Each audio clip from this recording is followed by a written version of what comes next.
ምዕራፍ 27 ኢዮአታምም መንገሥ በጀመረ ጊዜ የ25 ዓመት ጎልማሳ ነበረ። በኢየሩሳሌምም 16 ዓመት ነገሠ። እናቱም የሳዶቅ ልጅ ኢየሩሳ ትባል ነበር። አባቱም ዖዝያን እንዳደረገው ሁሉ በእግዚአብሔር ፊት ቅን ነገር አደረገ።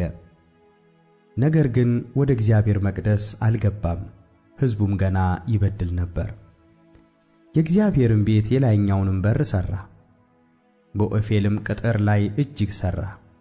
በተራራማውም በይሁዳ አገር ላይ ከተሞችን ሠራ፣ በዱር ስፍራዎችም አምባዎችንና ግንቦችን ሠራ። ከአሞንም ልጆች ንጉሥ ጋር ተዋጋ፣ አሸነፋቸውም። በዚያም ዓመት የአሞን ልጆች 100 መክሊት ብር፣ 10,000 የቆሬስ መስፈሪያ ስንዴ፣ 10,000 የቆሬስ መስፈሪያ ገብስ ሰጡት። እንዲሁም ደግሞ የአሞን ልጆች በሁለተኛውና በሦስተኛው ዓመት ሰጡት።